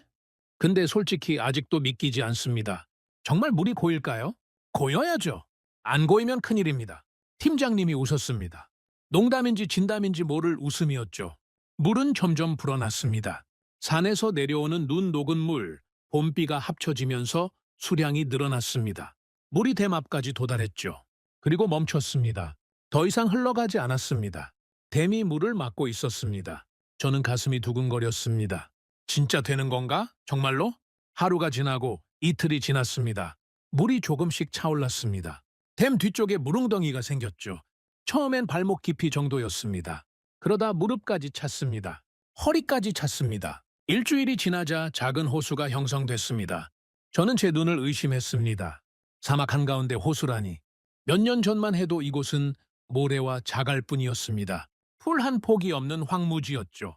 그런데 지금 물이 고여 있었습니다. 햇빛에 반짝이는 물이요. 팀장님, 이거 진짜입니까? 제가 물었습니다. 목소리가 떨렸죠. 진짜입니다. 바트 박사님이 직접 보고 계시잖아요? 보고 있는데도 믿기지가 않습니다. 팀장님이 고개를 끄덕였습니다. 저도 그렇습니다. 솔직히요. 우리는 한참 동안 말없이 호수를 바라봤습니다. 바람이 불어서 수면에 잔물결이 일었죠. 그 물결이 햇빛을 받아 반짝였습니다. 사막에 물이 생겼습니다. 정말로요. 소문이 퍼지기 시작했습니다. 주변 마을 사람들이 찾아왔습니다. 처음엔 한두 명이었죠. 그러다 점점 늘어났습니다. 가족 단위로 오는 사람들도 있었고 마을 전체가 몰려오는 경우도 있었습니다. 그들의 반응을 보는 게 저한테는 더 충격이었습니다. 한 노인이 호수 앞에 서서 한참 동안 움직이지 않았습니다. 그냥 물을 바라보고 있었죠. 저는 조심스럽게 다가갔습니다. 어르신, 괜찮으십니까? 노인이 저를 돌아봤습니다. 눈에 눈물이 고여 있었죠. 여기가 원래 어떤 곳이었는지 아십니까? 네, 알고 있습니다. 예전엔 초원이었죠. 초원만이 아닙니다. 노인이 호수를 가리켰습니다. 여기에 호수가 있었습니다. 내가 어렸을 때요. 아버지랑 여기서 물고기를 잡았습니다. 어머니는 빨래를 했죠. 마을 사람들이 다 여기서 물을 길어갔습니다. 노인의 목소리가 떨렸습니다. 그 호수가 말라버린 게 40년 전입니다. 그 뒤로 다시는 물을 못 봤어요. 내 평생 다시는 못 볼 줄 알았습니다. 노인이 무릎을 꿇었습니다. 그리고 손으로 물을 떠서 얼굴에 묻혔죠. 물이다. 진짜 물이야. 꿈이 아니야? 저는 아무 말도 할 수 없었습니다. 목이 메어왔죠. 비슷한 장면이 계속됐습니다. 한 여인은 아이를 데리고 왔습니다. 67살쯤 되어 보이는 남자아이였죠. 여인이 아이 손을 잡고 호수 앞에 섰습니다. 봐라, 이게 물이다. 엄마, 나 물 알아. 집에서 봤잖아. 그건 수도물이고 이건 다른 거야. 이건 우리 땅에서 나온 물이야. 하늘에서 내린 비가 땅에 고인 거야. 여인이 아이를 안아 들었습니다. 엄마가 어렸을 때는 이런 물이 많았어. 어디서든 볼 수 있었어. 그런데 다 사라졌어. 네가 태어나기도 전에 다 말라버렸지. 여인의 눈에서 눈물이 흘러내렸습니다. 그런데 돌아왔어. 물이 돌아왔어. 저는 옆에서 그 모습을 지켜봤습니다. 가슴이 뜨거워졌습니다. 이게 진짜 일어나고 있는 일인가? 꿈이 아닌가? 저녁이 됐습니다. 주민들 대부분이 돌아갔지만 몇몇은 남아 있었습니다. 모닥불을 피우고 호수 옆에 앉아 있었죠. 한국 기술진들도 함께 했습니다. 언어는 통하지 않았지만 분위기는 따뜻했습니다. 한 주민이 마유주를 가져왔습니다. 몽골 전통술이죠. 발효시킨 말저주로 만드는 겁니다. 잔을 돌려가며 마셨습니다. 한 노인이 팀장님에게 잔을 건넸습니다. 팀장님이 받아서 마셨죠. 그리고 노인이 말했습니다. 통역이 전해줬습니다. 한국에서 온 분들께 감사드립니다. 우리 땅에 물을 되돌려 주셨습니다. 팀장님이 고개를 저었습니다. 저희가 한 게 아닙니다. 하늘에서 비가 내린 거죠. 저희는 그냥 그 비를 담아둘 그릇을 만들었을 뿐입니다. 통역이 전하자 노인이 웃었습니다. 그릇을 만들어준 것도 감사한 일입니다. 그릇이 없으면 물을 담을 수 없으니까요. 팀장님도 웃었습니다. 저는 모닥불 옆에 앉아서 그 광경을 지켜봤습니다. 한국 사람들과 몽골 사람들이 함께 앉아서 술을 마시고 웃고 있었죠. 말은 통하지 않았지만 마음은 통하는 것 같았습니다. 그날 밤 저는 혼자 호수 앞에 섰습니다. 달빛이 수면에 비치고 있었습니다. 바람이 불어서 물결이 일었죠. 그 물결 소리가 귓가에 들렸습니다. 찰랑찰랑. 저는 20년 동안 사막화를 연구했습니다. 데이터를 모으고 논문을 쓰고 보고서를 작성했죠. 그러면서 한 가지 전제를 당연하게 받아들이고 있었습니다. 사막화는 되돌릴 수 없다. 한번 사막이 된 땅은 영원히 사막으로 남는다. 그게 제 전제였습니다. 20년간의 연구가 그 결론을 뒷받침했죠. 수많은 시도가 실패하는 걸 봤으니까요. 국제기구가 와서 나무를 심었다가 전멸하는 것도 봤고 거창한 관계 프로젝트가 무산되는 것도 봤습니다. 그래서 저도 체념하고 있었습니다. 어차피 안 될 거라고. 우리가 할 수 있는 건 사막화 속도를 늦추는 것뿐이라고. 그런데 지금 제 눈앞에 호수가 있습니다. 사막 한가운데 물이 고여 있습니다. 40년 전에 말라버린 호수가 다시 생겼습니다. 제 전제가 틀렸습니다. 사막화는 되돌릴 수 있습니다. 불가능하지 않았습니다. 저는 한참 동안 그 자리에 서 있었습니다. 감정을 정리할 수가 없었죠. 기쁨인지 충격인지 감동인지 아마 다 섞인 것 같았습니다. 다음 날 아침 팀장님이 저를 찾아왔습니다. 바트 박사님, 잠시 이야기할 수 있겠습니까? 네. 무슨 일이시죠? 다음 단계에 대해 상의드리고 싶습니다. 저는 의아했습니다. 다음 단계요? 호수가 생겼는데 더 뭘 하겠다는 겁니까? 회의실에 들어가니 한국 기술진들이 모여 있었습니다. 스크린에 지도가 띄워져 있었죠. 몽골 전역을 보여주는 지도였습니다. 팀장님이 설명을 시작했습니다. 지금 우리가 만든 건 작은 댐 하나입니다. 호수도 아직 작습니다. 이걸로 몽골 사막화를 막을 수 없어요. 저는 고개를 끄덕였습니다. 맞는 말이었죠. 몽골 국토의 90%가 사막화됐는데 호수 하나로 뭘 하겠습니까? 다음 단계는 이겁니다. 팀장님이 지도를 가리켰습니다. 몽골 남부에 선이 그어져 있었죠. 동서로 길게 이어지는 선이었습니다. 그린벨트입니다. 폭 600m, 길이 3,000km. 몽골 국토를 가로지르는 숲의 방어선을 만들 겁니다. 저는 귀를 의심했습니다. 3,000km요? 그게 가능합니까? 가능합니다. 단, 한 번에는 못합니다. 10년, 20년, 어쩌면 30년이 걸릴 수도 있어요. 하지만 시작하지 않으면 영원히 못합니다. 팀장님이 화면을 넘겼습니다. 나무 심는 방식에 대한 설명이 나왔죠. 조림 방식도 기존과 다릅니다. 외곽에는 방풍림으로 포플러를 심습니다. 바람을 막아주는 역할이죠. 내부에는 여러 종류의 나무를 다층으로 심습니다. 사막 바람을 계산해서 설계한 구조입니다. 물은요? 나무에 물을 어떻게 됩니까? 점적 관수 시스템을 설치합니다. 물을 한 방울씩 뿌리로 직접 공급하는 겁니다. 물 낭비를 최소화하면서 생존율을 높일 수 있습니다. 저는 스크린을 바라봤습니다. 계획이 상세했습니다. 나무 종류, 심는 간격, 관수 시스템, 유지보수 방법까지 다 나와 있었죠. 이거 언제 준비하신 겁니까? 처음부터요. 댐은 시작일 뿐이었습니다. 물이 확보되면 다음 단계로 넘어가려고 처음부터 준비하고 있었어요. 저는 할 말을 잃었습니다. 한국은 성공에 취하지 않았습니다. 호수가 생겼다고 자축하고 끝내는 게 아니었죠. 이미 다음을 준비하고 있었습니다. 바트 박사님, 팀장님이 저를 바라봤습니다. 이 프로젝트, 몽골 분들의 참여가 필수입니다. 우리가 나무를 심어드리고 끝나는 게 아닙니다. 몽골 분들이 직접 심고, 직접 가꾸고, 직접 관리해야 합니다. 그래야 우리가 떠나도 유지됩니다. 물론이죠. 당연히 참여해야죠. 그리고 한 가지 더 부탁드릴 게 있습니다. 뭡니까? 박사님이 이 프로젝트의 몽골 측 총괄을 맡아주셨으면 합니다. 저는 놀랐습니다. 저요? 네. 박사님만큼 이 지역을 잘 아는 분이 없습니다. 데이터도 가지고 계시고 현장 경험도 풍부하시고요. 무엇보다 지난 몇 달간 저희와 함께 하시면서 이 프로젝트에 대한 이해가 깊어지셨잖아요. 저는 잠시 생각했습니다. 솔직히 말하면 두려웠습니다. 이 거대한 프로젝트의 책임을 맡는다고요? 실패하면 어떻게 합니까? 하지만 동시에 다른 생각도 들었습니다. 20년 동안 저는 연구만 했습니다. 데이터를 모으고 논문을 쓰고 보고서를 작성했죠. 그러면서 사막화는 막을 수 없다고 결론 내렸습니다. 그런데 그게 틀렸습니다. 막을 수 있었습니다. 제가 직접 목격했잖아요.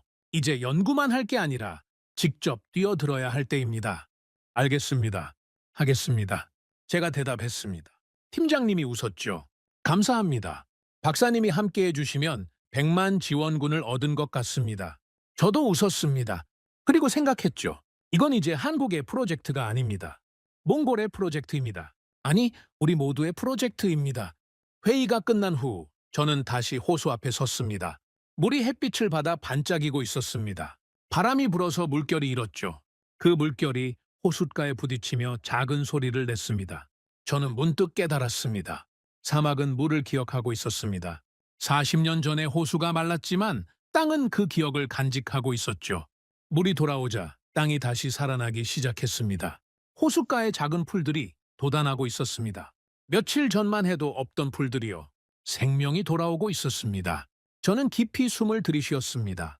공기가 달랐습니다. 예전에는 건조하고 먼지 냄새가 났는데 지금은 촉촉하고 풀 냄새가 났습니다. 이게 시작입니다. 호수 하나, 풀 몇 포기.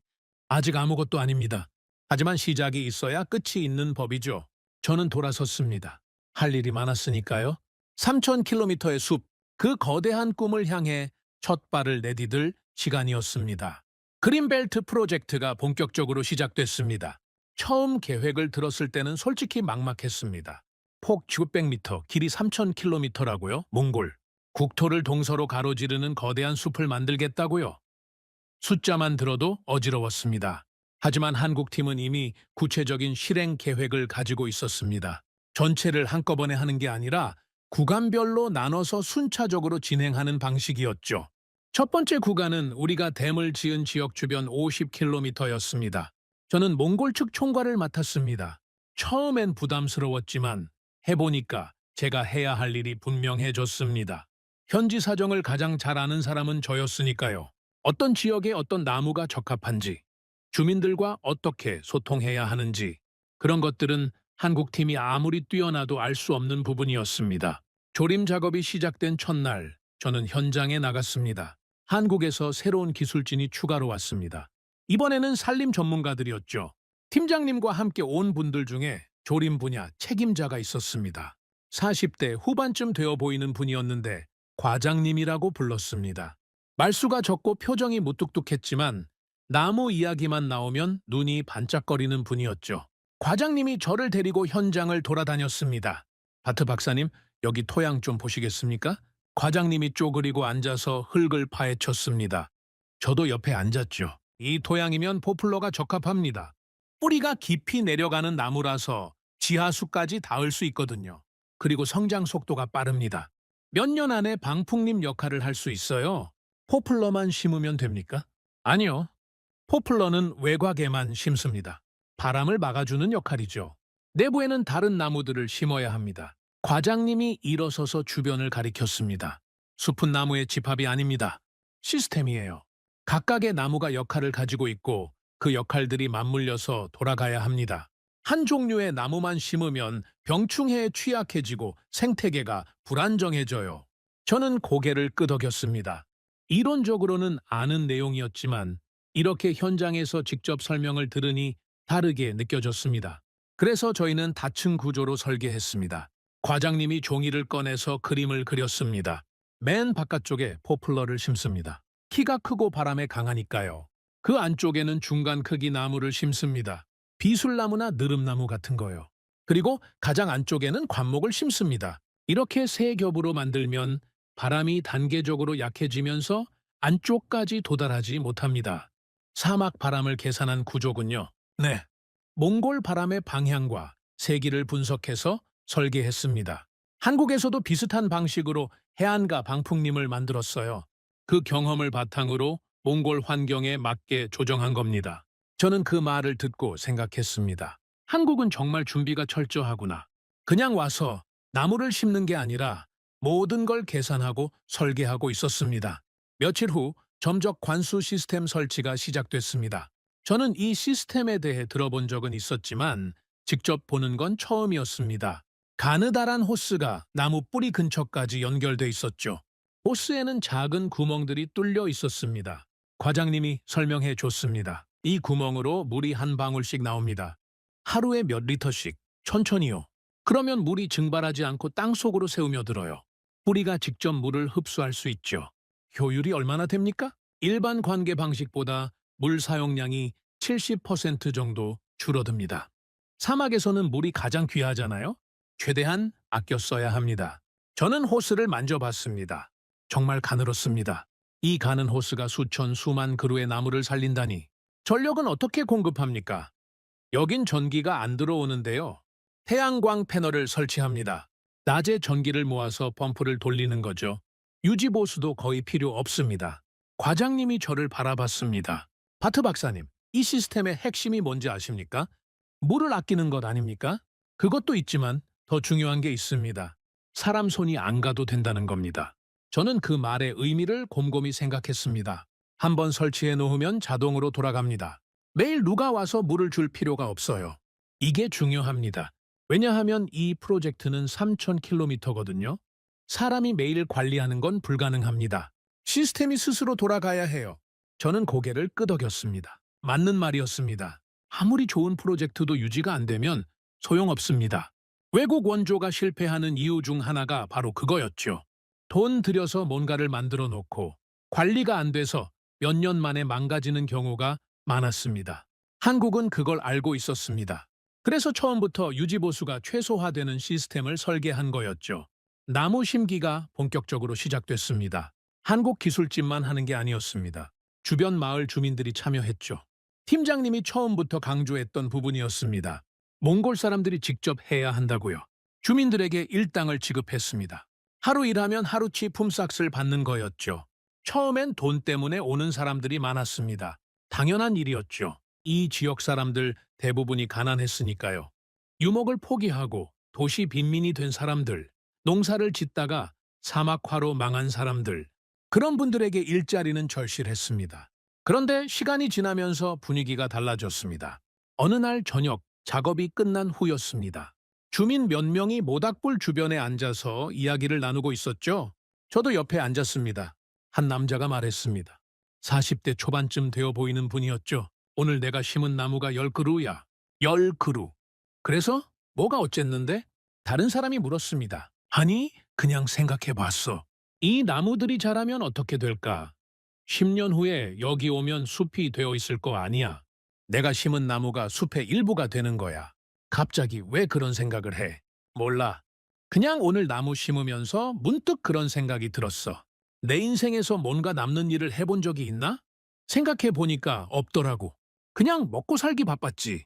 근데 이 나무는 남잖아. 내가 죽어도 이 나무는 여기 있을 거잖아. 주변이 조용해졌습니다. 다들 그 말을 곱씹는 것 같았죠. 다른 남자가 말했습니다. 좀 더 나이가 든 분이었습니다.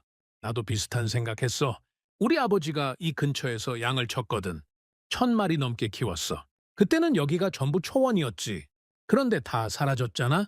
내가 뭘 해도 안 됐어. 그냥 지켜보기만 했지. 그가 모닥불을 바라봤습니다. 근데 이제 뭔가 할 수 있게 됐어. 나무를 심으면 초원이 돌아올 수도 있다잖아. 그러면 내 손자는 양을 칠 수 있을지도 몰라. 내가 어렸을 때처럼 저는 그 대화를 듣고 가슴이 뭉클해졌습니다. 이 사람들에게 이 프로젝트는 단순한 일자리가 아니었습니다. 희망이었습니다. 잃어버린 것을 되찾을 수 있다는 희망이요. 몇 주가 지났습니다. 첫 번째 구간의 나무 심기가 거의 끝나가고 있었죠. 저는 과장님과 함께 현장을 점검했습니다. 갓 심은 나무들이 줄지어 서 있었습니다. 아직은 어리고 약해 보였죠. 바람이 불면 흔들렸습니다. 살아남을 수 있을까요? 제가 물었습니다. 과장님이 고개를 끄덕였죠. 생존율 80% 이상 나올 겁니다. 80%요? 그렇게 높게요? 네. 점적 관수 시스템 덕분입니다. 예전에 다른 나라들이 여기서 나무를 심었을 때 생존율이 10%도 안 됐죠? 그건 물 공급이 안 됐기 때문입니다. 심어놓고 방치하면 당연히 죽어요. 우리는 다릅니다. 물을 지속적으로 공급하니까 살아남을 수 있는 겁니다. 저는 어린 나무들을 바라봤습니다. 가느다란 줄기, 연약한 잎사귀. 지금은 보잘것없어 보이지만 몇 년 후면 이 나무들이 자라서 숲이 될 겁니다. 과장님, 한 가지 여쭤봐도 됩니까? 네, 말씀하세요. 왜 이렇게까지 하십니까? 한국이 왜 이렇게 멀리까지 와서 이런 일을 합니까? 물론 황사 때문이라고 하셨지만 그것만으로는 설명이 안 되는 것 같아서요. 과장님이 잠시 생각하더니 대답했습니다. 바트 박사님, 한국 산에 가보신 적 있습니까? 없습니다. 지금 한국 산은 전부 숲입니다. 울창한 숲이에요. 그런데 제가 어렸을 때는 안 그랬습니다. 민둥산이 많았어요. 전쟁 때 다 베어버렸으니까요. 과장님이 멀리 지평선을 바라봤습니다. 제 아버지가 산림청에서 일했습니다. 평생 나무만 심은 분이에요. 제가 어렸을 때 아버지를 따라 산에 가면 아버지가 항상 이런 말씀을 하셨어요. 이 나무는 내가 심은 거다. 저 나무도 내가 심은 거다. 자랑스러워 하셨죠. 과장님이 저를 바라봤습니다. 아버지가 돌아가시기 전에 이런 말씀을 하셨습니다. 우리가 받은 건 갚아야 한다고요. 전쟁 끝나고 한국이 어려울 때 많은 나라들이 도와주었습니다. 그 도움이 없었으면 지금의 한국도 없었을 거예요. 이제 우리가 도울 차례라고 하셨어요. 저는 아무 말도 할 수 없었습니다. 그래서 저도 이 일을 하는 겁니다. 아버지가 한국 산에 나무를 심었듯이 저는 몽골 사막에 나무를 심는 거예요. 다음 세대를 위해서요. 저는 그 말을 듣고 깨달았습니다. 이건 단순한 기술 지원이 아니었습니다. 한 세대에서 다음 세대로 이어지는 약속이었죠. 한국의 아버지 세대가 민둥산에 나무를 심었고 그 아들 세대가 몽골 사막에 나무를 심고 있었습니다. 그리고 언젠가 몽골의 다음 세대도 누군가에게 이 숲을 물려줄 겁니다. 저녁이 됐습니다. 해가 지평선 너머로 넘어가고 있었죠. 저는 갓 심은 나무들 사이를 걸었습니다. 어린 나무들이 석양빛을 받아 금빛으로 빛나고 있었습니다. 바람이 불어서 잎사귀들이 살랑살랑 흔들렸죠. 문득 깨달았습니다. 이건 기술이 아닙니다. 한국이 가져온 건 기계나 장비가 아니었습니다. 그건 도구일 뿐이었죠. 진짜로 가져온 건 경험이었습니다. 실패하고 다시 일어서고 또 실패하고 또 일어선 경험이요. 한국은 이미 한 번 모든 것을 잃어봤습니다. 전쟁으로 국토가 폐허가 됐죠. 민둥산, 굶주림, 절망. 그 상태에서 다시 일어섰습니다. 산에 나무를 심고 숲을 만들고 나라를 재건했습니다. 그 경험을 지금 몽골에 전해주고 있는 겁니다. 이건 몽골을 위한 실험이 아니었습니다. 이건 한 나라가 살아남은 방식의 복제였습니다. 저는 어린 나무 한 그루 앞에 멈춰 섰습니다. 가느다란 줄기가 바람에 흔들리고 있었죠. 연약해 보였지만 뿌리는 이미 땅속 깊이 내려가고 있을 겁니다. 물을 찾아서요. 잘 자라라. 저는 작은 소리로 말했습니다. 네가 자라면 이 땅이 다시 살아날 거야. 초원이 돌아오고 사람들이 돌아오고 희망이 돌아올 거야. 바람이 불었습니다. 나무가 흔들렸죠. 마치 대답하는 것 같았습니다. 저는 돌아섰습니다. 숙소로 돌아가야 했습니다. 내일도 할 일이 많았으니까요. 하지만 발걸음이 가벼웠습니다. 처음으로요. 이 프로젝트가 성공할 거라는 확신이 들었습니다. 근거는 없었습니다. 그냥 느낌이었죠. 하지만 그 느낌이 강했습니다. 한국은 자연을 이기려 하지 않았습니다. 자연을 설득하는 방법을 알고 있었습니다. 물이 필요하면 물을 가둬두고 바람이 불면 바람을 막아주는 나무를 심고 자연과 싸우는 게 아니라 자연과 협력하는 방식이었죠. 그리고 그 방식을 우리에게 가르쳐주고 있었습니다. 저는 걸으면서 생각했습니다. 이 숲이 완성되면 어떻게 될까? 3,000km의 거대한 숲이 몽골을 가로지르면 사막화가 멈출 겁니다. 초원이 돌아올 겁니다. 사람들이 다시 유목을 할 수 있을 겁니다. 그리고 그 숲에서 시작된 깨끗한 공기가 바람을 타고 동쪽으로 흘러갈 겁니다. 한국까지요. 몽골의 숲이 한국의 하늘을 맑게 할 겁니다. 우리는 연결되어 있었습니다. 처음부터요. 이제야 그걸 깨달은 거였죠. 나무는 자라고 있었습니다. 하지만 제가 먼저 본 건 나무가 아니었습니다. 사람이었습니다. 프로젝트가 시작되고 2년이 지났습니다. 첫 번째 구간의 조림이 완료됐고 두 번째 구간도 절반 이상 진행됐죠. 어린 나무들이 조금씩 자라고 있었습니다. 아직 숲이라고 부르기엔 부족했지만 확실히 변화가 보였습니다. 그런데 더 놀라운 변화는 다른 곳에서 일어나고 있었습니다. 조림장 주변 마을들이 달라지고 있었습니다. 저는 그걸 처음 느낀 게 어느 날 저녁이었습니다. 조림장에서 일을 마치고 근처 마을을 지나가는데 이상한 냄새가 났습니다. 매콤하고 알싸한 냄새였죠. 이게 뭐지? 저는 냄새를 따라 걸어갔습니다. 한 집 앞에 사람들이 모여 있었죠. 커다란 양푼에 뭔가를 버무리고 있었습니다. 배추였습니다. 빨간 양념을 버무린 배추요. 김치였습니다. 저는 놀라서 다가갔습니다. 이거 뭐 하시는 겁니까? 한 아주머니가 고개를 들었습니다. 손이 빨간 양념으로 범벅이 돼 있었죠. 김치 담그는 거예요. 한국 사람들한테 배웠어요. 김치요? 여기서요? 네. 저기 비닐하우스에서 배추 키웠거든요. 이제 김장철이라서 담그는 중이에요. 저는 주변을 둘러봤습니다. 마을 여기저기에 비닐하우스가 보였습니다. 예전엔 없던 것들이었죠. 비닐하우스는 언제 생긴 겁니까? 작년이요. 한국 사람들이 기술 가르쳐 줬어요. 배추, 무, 고추도 키워요. 여름엔 오이랑 토마토도 됐어요. 저는 믿기지 않았습니다. 이 척박한 땅에서 채소를 키운다고요? 잘 됩니까? 여긴 물도 부족하고 땅도 안 좋은데. 아주머니가 웃었습니다. 처음엔 다 죽었어요. 근데 한국 사람들이 계속 가르쳐 줬어요. 물 주는 법, 온도 맞추는 법, 거름 주는 법. 몇 번 실패하니까 요령이 생기더라고요. 이제는 제법 돼요. 다른 아주머니가 끼어들었습니다. 이번에 수확한 배추가 300포기예요. 우리 식구 먹고도 남아서 팔기도 했어요. 파셨다고요? 어디서요? 울란바토르에서요. 상인이 와서 사갔어요. 몽골산 배추라고 하니까 인기가 좋대요. 저는 할 말을 잃었습니다. 이 사람들이 채소를 재배하고 그걸 팔아서 돈을 벌고 있다고요? 몇 년 전만 해도 상상도 못할 일이었습니다. 이 지역 사람들 대부분이 하루 벌어 하루 먹는 형편이었거든요. 유목을 포기하고 막노동으로 겨우 연명하던 사람들이었습니다. 저는 비닐하우스 쪽으로 걸어갔습니다. 안을 들여다봤죠. 배추가 줄지어 심어져 있었습니다. 싱싱하게 자라고 있었습니다. 몽골 땅에서요. 대단하네요.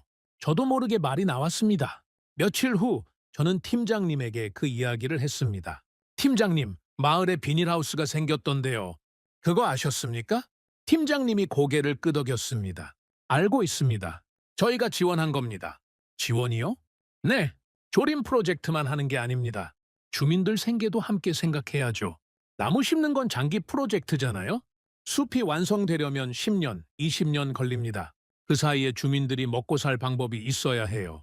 저는 그제야 이해가 됐습니다. 그래서 비닐하우스 기술을 가르쳐 주신 거군요. 네, 채소 재배 기술을 전수했습니다.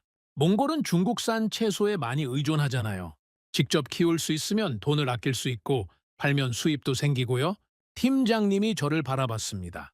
바트 박사님, 우리가 여기서 하려는 건 그냥 나무 심기가 아닙니다. 사람을 살리는 겁니다. 숲이 사람을 살리고 사람이 숲을 지키는 선순환 구조를 만들려는 거예요. 저는 그 말을 곱씹었습니다. 사람을 살린다. 맞는 말이었습니다. 나무만 심어놓고 떠나면 아무 소용없습니다. 사람들이 그 나무를 지켜야 합니다. 그러려면 사람들이 먼저 살아야 하고요. 한국은 그걸 알고 있었습니다. 처음부터 계획하고 있었던 거죠. 그 후로 저는 마을을 자주 찾아다녔습니다. 사람들의 변화를 직접 보고 싶었거든요. 놀라운 일들이 계속됐습니다. 한 남자를 만났습니다. 40대 중반쯤 되어 보이는 분이었죠. 조림장에서 일하는 인부 중 한 명이었습니다. 어디서 오셨습니까? 제가 물었습니다. 남자가 쓴웃음을 지었죠. 울란바토르요. 게르촌에서 왔습니다. 제르콘. 울란바토르 외곽의 빈민가요. 쓰레기 매립지 옆에 천막을 치고 사는 환경 난민들이 모여 사는 곳이죠. 원래는 유목민이셨습니까? 네. 고비 남쪽에서 양을 쳤습니다. 500마리 넘게 키웠어요. 그러다 어떻게 된 겁니까? 남자가 한숨을 쉬었습니다. 조드가 왔습니다. 몇 년 전에요. 하룻밤에 200마리가 얼어 죽었어요. 그 다음 해에 또 왔습니다. 남은 것들도 거의 다 죽었죠. 마지막 남은 양 몇 마리 팔아서 울란바토르로 갔습니다. 도시에서는 뭘 하셨습니까? 막노동이요? 공사장에서 일했습니다. 하루 일하면 하루 먹을 돈을 벌었죠. 일이 없는 날은 굶었습니다. 남자가 저를 바라봤습니다. 아이가 둘 있습니다. 학교를 보내고 싶었는데 돈이 없었어요. 학비도 없고 교복도 없고 책도 없고 그냥 집에서 놀게 했습니다. 미안했죠. 아버지로서 아무것도 해줄 수가 없으니까요. 저는 가슴이 아팠습니다. 이런 이야기를 수없이 들어왔지만 들을 때마다 가슴이 아픕니다. 그러다 어떻게 여기까지 오시게 된 겁니까? 소문을 들었습니다. 한국 사람들이 몽골에서 나무를 심는다고요? 인부를 뽑는다고 해서 신청했습니다. 됐다고 해서 왔죠. 돈 때문에 오신 거군요. 처음엔 그랬죠. 일당이 괜찮았으니까요. 도시에서 막노동하는 것보다 나았습니다. 남자가 잠시 말을 멈췄다가 이어갔습니다. 근데 일하다 보니까 달라졌어요. 어떻게요? 한국 사람들이 기술을 가르쳐 줬습니다. 나무 심는 법, 가꾸는 법, 물 주는 법. 처음엔 그냥 시키는 대로 했어요. 근데 어느 순간 이해가 되기 시작하더라고요. 왜 이렇게 하는지, 왜 저렇게 하면 안 되는지. 남자의 눈빛이 달라졌습니다. 작년에 비닐하우스 기술도 배웠습니다. 채소 키우는 법이요? 지금 집 옆에 작은 비닐하우스를 만들었어요. 배추랑 물을 키우고 있습니다. 잘 됩니까? 네. 처음엔 실패했는데 두 번째는 성공했어요. 이번에 배추 100포기 수확했습니다. 팔아서 돈 좀 벌었어요. 남자가 웃었습니다. 밝은 웃음이었죠. 그 돈으로 큰애 학교 보냈습니다. 학교요? 네. 올해부터 학교 다니기 시작했어요. 12살인데 이제야 학교에 갑니다. 늦었지만 다행이에요. 저는 아무 말도 할 수 없었습니다. 목이 메어왔죠. 박사님? 남자가 저를 바라봤습니다. 저는 한국 사람들한테 정말 감사합니다. 돈을 준 게 아니에요. 방법을 가르쳐 줬어요. 스스로 벌 수 있는 방법을요. 그게 더 고마운 겁니다. 저는 고개를 끄덕였습니다. 말이 안 나왔습니다. 비슷한 이야기가 계속 들려왔습니다. 한 여인은 비닐하우스에서 키운 채소로 작은 가게를 열었습니다. 마을 사람들한테 채소를 팔았죠. 장사가 잘 돼서 남편도 막노동을 그만두고 함께 일하게 됐다고 했습니다. 한 청년은 조림 기술을 배워서 다른 지역 프로젝트에 기술자로 참여하게 됐습니다. 월급이 도시 노동자보다 높다고 했죠. 결혼도 하고 아이도 낳았다고 했습니다. 한 노인은 손자를 데리고 조림장에 왔습니다. 손자에게 나무 심는 법을 가르쳐주고 있었죠. 이게 우리 땅이다. 우리가 지켜야 한다고 말하면서요. 저는 그 모습들을 보면서 깨달았습니다. 숲보다 먼저 사람이 살아나고 있었습니다. 나무는 아직 어렸습니다. 숲이라고 부르기엔 한참 부족했죠. 하지만 사람들은 이미 변하고 있었습니다. 희망을 찾았습니다. 삶의 방식을 되찾았습니다. 한국은 돈을 주지 않았습니다. 방법을 남겼습니다. 물고기를 준 게 아니라 물고기 잡는 법을 가르쳐 준 거죠. 그 차이가 이렇게 크다는 걸 저는 그때 처음 실감했습니다. 어느 날 저녁 저는 조림장 언덕에 올라갔습니다. 해가 지고 있었습니다. 석양빛이 어린 나무들 위에 내려앉았죠. 멀리 마을에서 연기가 피어오르고 있었습니다. 저녁을 짓는 연기였습니다. 저는 그 풍경을 바라보면서 울었습니다. 20년 동안 사막화를 연구했습니다. 숫자와 데이터만 봤죠. 사막화율, 녹지 감소율, 지하수 수위 변화. 그런 숫자들 뒤에 사람이 있다는 걸 알면서도 직접 느끼진 못했습니다. 그런데 지금 제 눈앞에서 사람들이 살아나고 있었습니다. 가축을 잃고 도시 빈민이 됐던 사람들이 다시 일어서고 있었습니다. 아이들을 학교에 보내지 못했던 부모들이 이제 아이들 교복을 사주고 있었습니다. 희망을 잃었던 노인들이 손자에게 미래를 이야기하고 있었습니다. 이게 진짜 변화였습니다. 숲이 자라는 것보다 더 중요한 변화였죠. 저는 울면서 생각했습니다.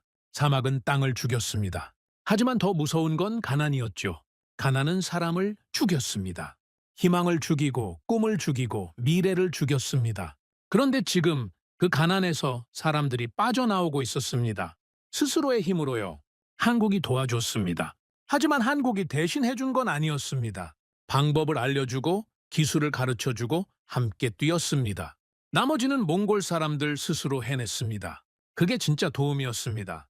저는 눈물을 닦고 일어섰습니다. 이제 확신이 생겼습니다. 이 프로젝트는 성공할 겁니다. 왜냐하면 사람들이 변했으니까요. 숲을 지킬 사람들이 생겼으니까요. 나무는 사람이 지킵니다. 사람이 살아야 나무도 삽니다. 한국은 그걸 알고 있었습니다. 그래서 나무만 심은 게 아니라 사람을 먼저 살린 거였죠. 저는 언덕을 내려왔습니다. 마을 쪽으로 걸어갔습니다. 어둠이 내리고 있었습니다. 집집마다 불이 켜지고 있었죠. 어디선가 아이들 웃음소리가 들렸습니다. 개 짖는 소리도 들렸습니다. 삶의 소리였습니다. 저는 걸으면서 중얼거렸습니다. 이 싸움은 이길 수 있는 싸움이었구나. 20년 동안 저는 몰랐습니다. 사막화와의 싸움에서 이길 수 있다는 걸요. 항상 지고 있다라고 생각했습니다. 사막은 점점 넓어지고 우리는 점점 밀려나고 있다고요.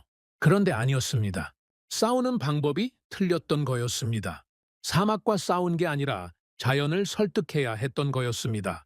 그리고 무엇보다 사람을 먼저 살려야 했던 거였습니다. 한국은 그 방법을 알고 있었습니다. 그리고 우리에게 가르쳐 줬습니다. 저는 마을 입구에서 멈춰 섰습니다. 뒤를 돌아봤습니다. 어둠 속에 조림장이 보였습니다. 어린 나무들의 실루엣이 희미하게 보였죠. 저 나무들이 자랄 겁니다. 숲이 될 겁니다. 그리고 그 숲 아래서 사람들이 살 겁니다. 양을 치고 채소를 키우고 아이들을 학교에 보내겠죠. 웃고 울고 사랑하고 살아가겠죠. 그게 진짜 목표였습니다. 숲이 아니라 삶이었습니다. 저는 다시 앞을 향해 걸었습니다. 마음이 뜨거웠습니다. 이 이야기를 더 많은 사람들에게 전해야겠다고 생각했습니다. 몽골 사람들에게, 한국 사람들에게, 세상 모든 사람들에게요. 사막도 되살릴 수 있습니다. 포기하지 않으면요. 한국이 그걸 증명하고 있었습니다. 우리와 함께요. 프로젝트가 시작된 지 5년이 지났습니다. 어린 나무들이 제법 자랐습니다. 키가 사람 머리보다 높아진 것들도 있었죠. 바람이 불면 잎사귀들이 함께 흔들렸습니다. 숲이라고 부를 수 있을 정도가 됐습니다. 하지만 제가 더 놀란 건 다른 것이었습니다. 어느 날 조림장 한편에서 이상한 냄새가 났습니다. 매콤하고 시큼한 냄새였죠. 저는 냄새를 따라 걸어갔습니다. 사람들이 모여 있었습니다. 한국 기술진들과 몽골 주민들이 함께요. 커다란 양푼들이 늘어서 있었고 그 안에 빨간 양념을 버무린 배추가 가득했습니다. 김장이었습니다. 이게 뭡니까? 제가 물었습니다. 한 아주머니가 웃으며 대답했죠. 김장이요? 올해는 크게 하려고요. 마을 사람들 다 모였어요. 저는 주변을 둘러봤습니다. 정말 많은 사람들이 있었습니다. 한국 사람들과 몽골 사람들이 섞여서 배추를 절이고 양념을 만들고 버무리고 있었죠.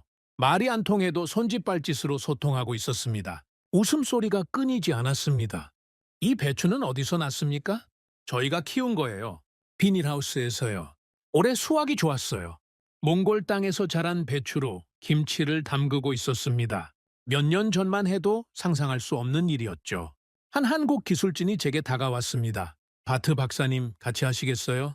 저요? 저는 김치 담글 줄 모르는데요. 괜찮아요. 가르쳐 드릴게요. 저는 처음으로 김치를 담갔습니다. 배추에 양념을 바르는 법을 배웠죠. 손이 빨갛게 물들었습니다. 매운 냄새에 눈물이 났지만 웃음이 나왔습니다. 그날 저녁 갓 담근 김치로 파티를 했습니다. 모닥불을 피우고 고기를 굽고 김치를 곁들여 먹었습니다. 한국 노래가 나왔고 몽골 노래도 나왔습니다. 누군가 춤을 추기 시작했고 다들 따라 췄습니다. 저는 한쪽에 앉아서 그 광경을 바라봤습니다. 한국 사람들과 몽골 사람들이 함께 웃고 먹고 노래하고 있었습니다. 국경이 없었습니다. 그냥 사람들이었습니다. 그때 팀장님이 제 옆에 앉았습니다. 바트 박사님, 좋은 광경이죠? 네, 정말 좋습니다. 저는 이게 진짜 성공이라고 생각해요. 무슨 말씀이세요? 나무는 심으면 자랍니다. 시간이 걸리지만요. 그런데 사람 마음은 다르잖아요. 억지로 안 됩니다. 자연스럽게 가까워져야 해요. 팀장님이 사람들을 바라봤습니다. 처음에 왔을 때 몽골 분들이 우리를 의심했잖아요. 당연한 거죠. 외국인들이 와서 뭘 하겠다고 하면 다 그렇습니다. 근데 지금 보세요. 같이 김치 담그고 같이 노래하고 있잖아요. 이게 진짜 관계입니다. 저는 고개를 끄덕였습니다. 그로부터 며칠 후 조림장에서 특별한 행사가 열렸습니다.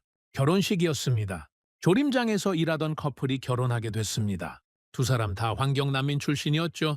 도시 빈민가에서 살다가 이 프로젝트에 참여하면서 만났습니다. 함께 나무를 심고 함께 기술을 배우면서 사랑에 빠졌습니다. 그런데 형편이 어려워서 결혼식을 못 올리고 있었습니다. 돈이 없었거든요. 그걸 안 한국봉사단과 기술진들이 나섰습니다. 우리가 준비해 드릴게요. 자발적으로 돈을 모았습니다. 장소도 마련했죠. 바로 조림장 한가운데였습니다. 나무들 사이에 천막을 치고 꽃으로 장식했습니다. 결혼식 날 저는 그 자리에 있었습니다. 신랑이 들어왔습니다. 양복을 빌려 입었는데 좀 컸지만 멋있었습니다. 신부가 들어왔습니다. 하얀 드레스를 입고 있었죠. 눈물을 글썽이고 있었습니다. 줄에는 팀장님이 섰습니다. 통역을 통해 말했죠. 오늘 이 자리는 특별합니다. 두 분이 만난 곳이 바로 여기니까요. 이 숲에서 만나서 이 숲에서 결혼합니다. 앞으로 이 숲이 두 분의 집이 될 겁니다. 그리고 두 분의 아이들도 이 숲에서 뛰어놀겠죠. 신부가 울기 시작했습니다. 신랑도 눈물을 훔쳤죠. 두 분이 행복하게 사시길 바랍니다. 그리고 이 숲도 함께 자라길 바랍니다. 박수가 터졌습니다. 환호성이 울렸죠. 피로연이 이어졌습니다. 노래가 나오고 춤이 나왔습니다. 한국 노래에 몽골 사람들이 춤을 추고 몽골 노래에 한국 사람들이 어깨를 들썩였습니다. 신부가 제게 다가왔습니다. 눈이 빨갛게 부어 있었죠. 박사님 감사합니다. 뭘요? 저는 한 게 없는데요. 아니에요. 박사님이 이 프로젝트를 이끌어 주셨잖아요. 이 프로젝트가 없었으면 저랑 남편은 만나지도 못했을 거예요. 아직도 도시에서 막노동하고 있었겠죠. 신부가 잠시 말을 멈췄다가 이어갔습니다. 한국은 저한테 제2의 조국이에요. 진심이에요. 저는 가슴이 뭉클해졌습니다. 그날 이후로 저는 생각이 많아졌습니다. 몽골과 한국의 관계가 달라지고 있었습니다. 정부 차원에서도 변화가 있었죠. 몽골 정부가 한국을 제3의 이웃이라고 부르기 시작했습니다. 몽골은 지정학적으로 어려운 위치에 있습니다. 북쪽에 러시아, 남쪽에 중국, 두 강대국 사이에 끼어 있죠. 우리는 항상 눈치를 봐야 했습니다. 어느 쪽에도 완전히 기대기 어려웠죠. 그런데 한국은 달랐습니다. 국경을 맞대고 있지 않았습니다. 우리 땅을 탐내지도 않았죠. 그냥 함께 문제를 해결하려고 했습니다. 대가를 바라지 않고요. 몽골 정부가 한국과의 협력을 확대하기 시작했습니다. 환경 분야뿐만 아니라 다른 분야로도요. 히토류 같은 핵심 광물 협력도 논의되기 시작했죠. 한국을 우선 파트너로 고려한다는 이야기가 나왔습니다. 저는 그 소식을 듣고 생각했습니다. 이건 감정이 아닙니다. 전략입니다. 한국은 몽골의 신뢰를 쌓았습니다. 말로만이 아니라 행동으로요. 수년간 함께 땀 흘리고 함께 문제를 해결했습니다.